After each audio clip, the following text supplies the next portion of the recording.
Episode 5 start होती है Dustin और उसकी टीम से। वो लोग एलिवेटर में ट्रैप्ड हैं और बाहर निकलने का कोई रास्ता नहीं ढूंढ पा रहे। डस्टिन कहता है कि हम एलिवेटर के ऊपर से निकल के बाहर निकलते हैं और रास्ता ढूंढते हैं, लेकिन वो इतना नीचे आ गए होते हैं कि ऊपर क्लाइंब करना नामुमकिन होता है। जिम और जॉयस एक एक करके प्रॉपर्टी चेक कर रहे होते हैं। वो एक घर पहुंचते हैं। एंट्री होते ही उन्हें फ्लोर के नीचे आवाजें महसूस होती हैं। वो एक बेड उठाते हैं तो उन्हें एक सीक्रेट स्टेयरकेस नजर आता है, जिस पर वो नीचे उतरकर बेसमेंट में चले जाते हैं। वहाँ उन्हें एक रशियन साइंटिस्ट और टेक्नीशियन नजर आता है। इतने में उधर वो ही लंबा चौड़ा रशियन थग पहुँच जाता है जिसने जिम पर अटैक किया था। जिम और जॉयस बहुत मुश्किल से जान बचाकर भागते हैं और वो रशियन साइंटिस्ट को भी किडनैप करके अपने साथ ले आते हैं। वो जंगल में जिम के घर आ जाते हैं। ना जिम और जॉयस को रशियन आती है, ना साइंटिस्ट को इंग्लिश, इसलिए वो लोग कम्युनिकेट नहीं कर पाते। मगर जिम और जॉयस को किसी तरह तो पता लगाना ही है कि हॉकिंस में हो क्या रहा है और रशियंस का यहाँ क्या काम। जिम को याद आता है कि जर्नलिस्ट म्यूरे को रशियन आती है और वो उनके लिए ट्रांसलेटर का काम दे सकता है। वो उसकी तरफ जाने के लिए कार ऑन करते हैं, मगर वो खराब हो जाती है। वो पैदल चलते हुए जंगल से बाहर आते हैं और एक गैस स्टेशन पर रुकते हैं। वहाँ एक आदमी अपनी गाड़ी रिफ्यूल कर रहा होता है। जिम उससे गाड़ी चुरा कर निकल जाता है क्योंकि उन्हें जल्द से जल्द म्यूरे तक पहुँचना है। माइक और उसकी पार्टी डस्टिन से कांटेक्ट नहीं कर पा रही होती। उन्हें मॉन्स्टर्स डिफीट करने के लिए किसी बड़े की हेल्प लेनी होगी। 11 अपनी माइंड पावर्स के थ्रू जिम से कनेक्ट होती है। वो जिम के साथ जॉयस को भी देखती है और सुनती है कि वो इलनॉय नाम की जगह पर जा रहे हैं। उन फ्रेंड्स को ऐसी किसी जगह का पता नहीं होता। वो बहुत परेशान हो जाती हैं कि वो लोग किसी ऐसे बंदे से कांटेक्ट नहीं कर पा रहे जो उनकी हेल्प कर सके। लूकस माइक से कहता है कि उन्हें खुद हिम्मत करनी है ताकि वो ये सिचुएशन हैंडल कर सके। प्रॉब्लम ये है कि उनमें से कोई ये नहीं जानता कि माइंड फ्लेयर को कैसे रोका जाए, क्योंकि लास्ट टाइम भी वो उसको सिर्फ विल की बॉडी से ही निकाल पाए थे और उसको खत्म नहीं कर सके थे। डस्टिन, स्टीव, रॉबिन और एरिका पूरी रात एलिवेटर में ही ट्रैप्ड रहते हैं। सुबह होती है तो डस्टिन अपने वॉकी टॉकी से हेल्प के लिए कॉल करता है, मगर कोई रेंज में नहीं होता। फिर रॉबिन को कुछ सुनाई देता है। कोई एलिवेटर की तरफ बढ़ रहा होता है। वो सब एलिवेटर के ऊपर चढ़ के छुप जाते हैं। 2 लोग अंदर आते हैं और सारे बॉक्सेस कैरी करके ले जाते हैं। डोर बंद होने से पहले स्टीव नीचे उतरता है और डोर को उस ग्लास सिलेंडर से ब्लॉक कर देता है ताकि वो बंद ना हो। फिर एक एक करके सब एलिवेटर से निकल जाते हैं, मगर वो ग्लास सिलेंडर ज्यादा देर तक इतना वेट बर्दाश्त नहीं कर पाता और टूट जाता है। उसके अंदर वो ग्रीन सब्सटेंस इतना एसिडिक होता है कि फ्लोर को छूते ही उसे मेल्ट कर देता है और जहाँ गिरा होता है वहाँ होल्स हो जाते हैं। फिर रॉबिन और टीम वहाँ से निकलने का रास्ता ढूंढने निकल पड़ते हैं। नैन्सी और जॉनथन माइक और उसके फ्रेंड्स के पास पहुँचते हैं ताकि ये मिस्ट्री सॉल्व कर सके। माइक और उसके फ्रेंड्स अपना एक्सपीरियंस शेयर करते हैं। नैन्सी डॉट्स कनेक्ट करती है और उसे अंदाजा हो जाता है कि डोरिस को भी माइंड फ्लेयर कंट्रोल कर रहा है। माइंड फ्लेयर को कोल्ड टेम्परेचर पसंद है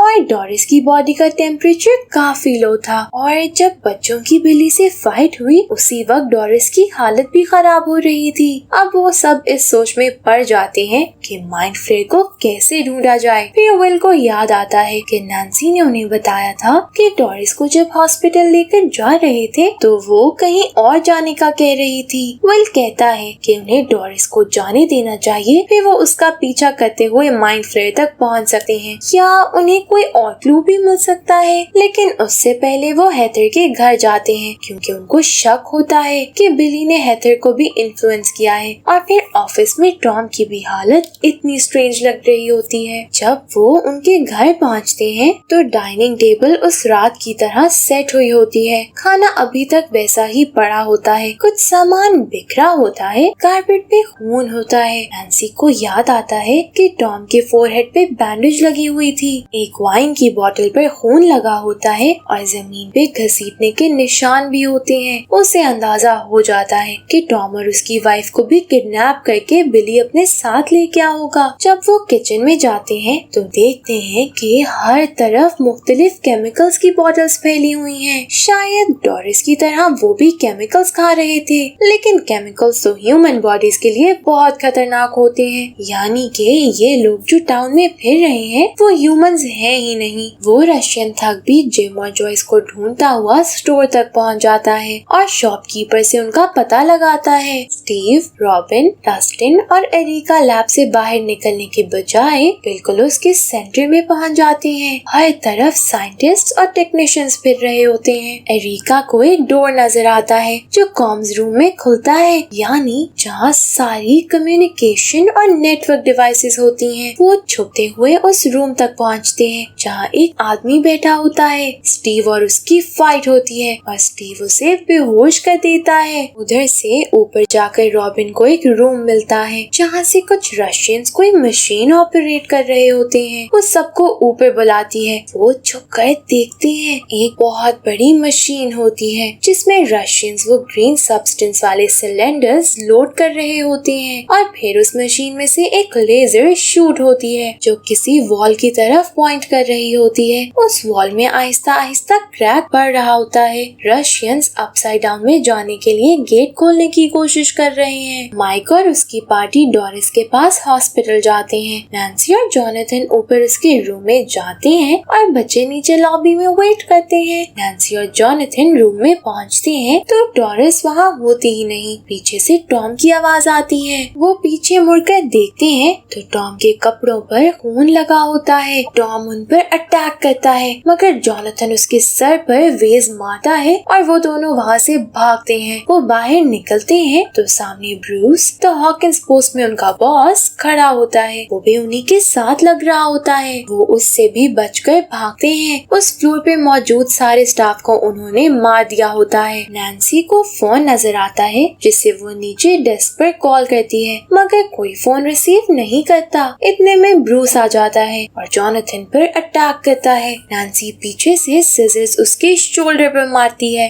नैन्सी रूम से भागती है और ब्रूस उसको फॉलो करता है। पीछे से टॉम जोनाथन के पास आता है और उसे उठा उठा कर मारता है। ब्रूस नैन्सी को ढूंढ रहा होता है जो छुप गई होती है। टॉम जोनाथन को सिजर्स से मारने लगता है। उसी वक्त नैन्सी ब्रूस के पीछे से निकलती है और उसके मुंह पर फायर एक्सटिंग्विशर से अटैक करती है। ब्रूस हर्ट होता है तो टॉम भी हर्ट होता है और इस तरह जोनाथन बच जाता है। मगर फिर टॉम और ब्रूस की जमीन पर गिरी हुई बॉडीज मेल्ट होने लगती हैं। बोन्स, फ्लैश और ब्लड सब लिक्विड हो जाता है। उनकी बॉडीज डिफॉर्म होकर एक मॉन्स्टर में चेंज हो जाती हैं। उन दोनों की डिफॉर्म्ड बॉडीज हॉस्पिटल के मुख्तलिफ कॉर्नर से एक दूसरे तक रेंग कर पहुंच जाती हैं और इकट्ठा होकर एक बड़ा सा मॉन्स्टर बन जाती हैं। और ये एपिसोड सबको डरता हुआ छोड़कर खत्म हो जाती है। एपिसोड 6 में डस्टिन और स्टीव उस मशीन को देखकर बहुत घबरा गए होते हैं। रॉबिन और नैन्सी के लिए तो ये सब न्यू है मगर डस्टिन और स्टीव अपसाइड डाउन के मॉन्स्टर्स का सामना पहले कर चुके हैं जो कि बहुत खतरनाक हैं। जब वो कॉम्स रूम की तरफ आते हैं तो वो रशियन गायब होता है जिसे स्टीव ने बेहोश किया था। स्टीव घबराकर कि कहीं वो रशियन सबको उनके बारे में बता न दे डोर खोल देता है और वहाँ मौजूद लोग उन्हें देख लेते हैं। रॉबिन, स्टीव, डस्टिन और एरिका उनसे भागने की कोशिश करते हैं मगर जहाँ जाते हैं वहाँ और लोगों से टकराते हैं, यहाँ तक कि वो खुद को बिल्कुल उस मशीन के सामने पाते हैं। वहाँ से भागकर वो खुद को एक रूम में बंद कर लेते हैं। रशियंस अंदर घुसने की पूरी कोशिश कर रहे होते हैं। रॉबिन और स्टीव डोर को गार्ड करते हैं और डस्टिन और एरिका से भागने और हेल्प लेने का कहते हैं। डस्टिन और एरिका वहाँ से भाग जाते हैं और रॉबिन और स्टीव को रशियंस पकड़ लेते हैं। हॉस्पिटल में लाइट्स फ्लिकर होने लगती हैं। बिल को वो ही कोल्ड सेंसेशन फील होती है। उन्हें अंदाजा हो जाता है कि कुछ तो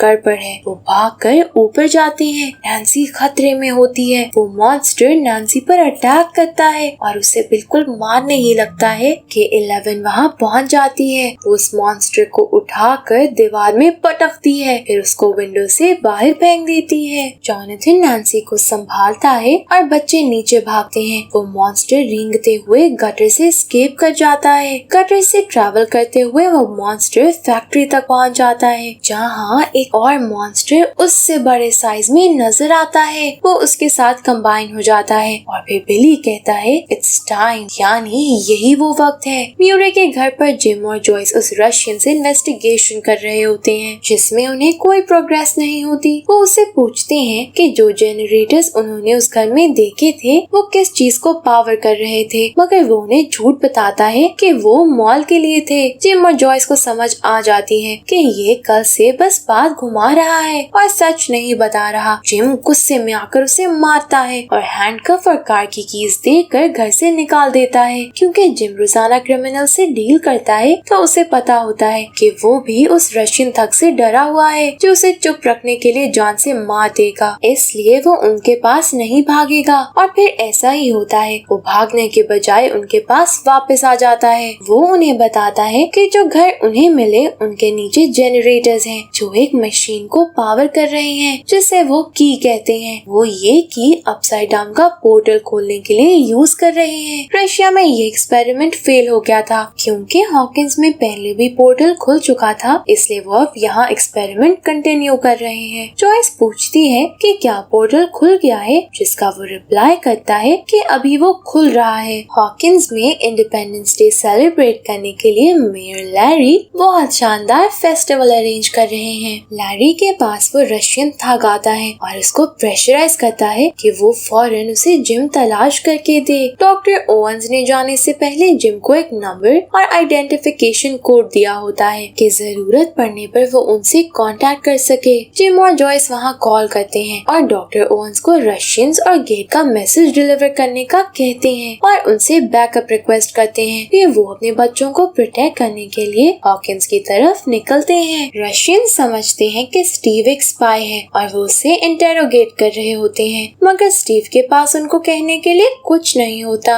वो स्टीव को मार मार के बेहोश कर देते हैं और रॉबिन और स्टीव को चेयर्स पर बिठा कर बांध देते हैं। डस्टिन और अरीका एयर डक्ट्स के थ्रू किसी और रूम में उतरते हैं जहां उन्हें इलेक्ट्रिक टेजर्स और एक कार मिलती है। उस रूम में वही ग्रीन सिलेंडर्स भी होते हैं। डस्टिन और अरीका वो सब लेकर रॉबिन और स्टीव की मदद को पहुंचते हैं। वो उस ग्रीन सब्सटेंस की हेल्प से एक डिस्ट्रैक्शन क्रिएट करते हैं और दूसरी तरफ से रॉबिन और स्टीव के पास पहुंचकर उनको खोलते हैं। जितने भी लोग माइंड फ्लेयर के इन्फ्लुएंस में हैं, बच्चे उन्हें फ्लेट बोलते हैं। 11 उन सारे फ्लेट से कनेक्ट होने का ट्राई कर रही होती है कि उन्हें कुछ सुराग मिल सके। वो सोर्स का पता लगाना चाहते हैं। अगर वो इन सब मॉन्स्टर्स की सोर्स को ही खत्म कर दें तो वो खतरे से बच जाएंगे। 11 बहुत मुश्किल से बिली से कनेक्ट हो पाती है। उसे बिली अपने बेडरूम में नजर आता है। वो ये बाकी सबको बताती है। सब समझ लेते हैं कि ये एक ट्रैप है। बिली जान के उन्हें उस रूम तक लाना चाहता है ताकि वो 11 और बाकी सबको पकड़ सके, लेकिन बिली से कम्युनिकेट करने के अलावा